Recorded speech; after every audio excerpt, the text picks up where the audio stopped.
here's another look at a play where you probably think to yourself, well, ball's on the hash, they're under center, they're going to run it into the boundary, and that is what Ohio State does. But it's never really quite as simple as that. Like Ohio State has done some things to protect these plays. This is his base run play. It's not like they're ever going to go away from running outside zone. It's kind of the thing they build their entire run game off of and build a lot of play action pass off of. But you need to be able to protect it so that teams can't tee off on it or have to be kept honest against other things. So in this play, they bring Marvin Harrison Jr. from the top of the screen in jet motion, and you'll see the tight ends, both of them. This is 12 personnel, one running back, two tight ends.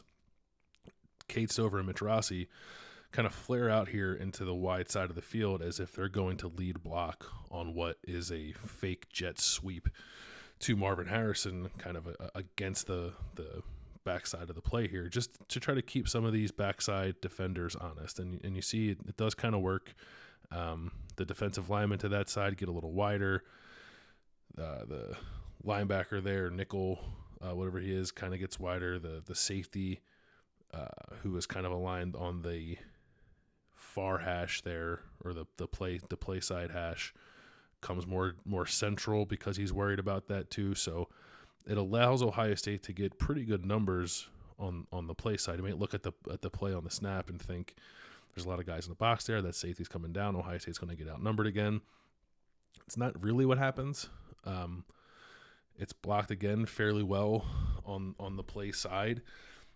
You like to see maybe Paris Johnson not get knocked back the way he does there, but he has leverage on that defensive lineman to turn him inside if the run were to go sort of off of his back and bounce outside. And that's the thing with these stretch runs, is that it does put the onus a little bit on the running back to read out the blocking and decide whether or not he's going to kind of bang it inside on what is basically just the initial track of the handoff, try to bend it back inside against the grain if you get really hard flow to the outside, or bounce it to the outside. And on this play, it looks like there's a want to kind of bend it back in or bang it inside when ideally it should probably bounce to the outside.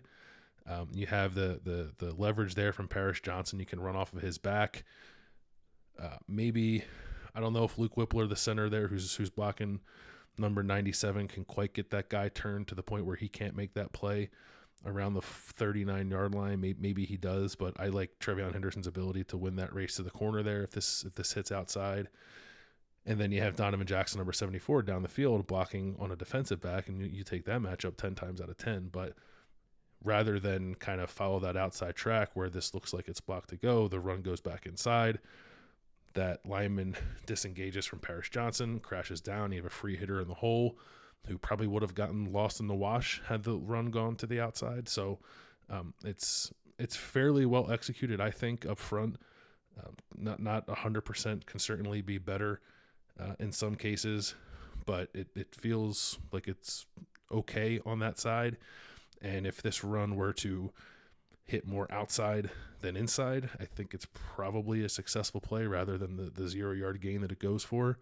And I think mostly speaks to the running back having to be able to read this out a little bit better. It's not the cleanest picture. I think you do want it to be cleaner. Ideally, that tackle being driven into the backfield the way that he is probably a little bit of a confusing read. And listen, that's not like an easy cut to make to get around that guy, but I think Trevion Henderson is probably athletic enough to do that and bounce that outside. It's asking a lot, and maybe it doesn't become a big hitting play either way, but I think there's an opportunity there for a play like this to be at least a positive play rather than the 0-yard gain that it goes for. And again, it feels to me more about execution than anything else. I don't think it's a matter of Ohio State getting ganged up on, running into the boundary, getting outnumbered, running into the boundary. I think they do a good job here of protecting that, showing the defense the possibility of something else, and gaining back a better numbers situation on the play side.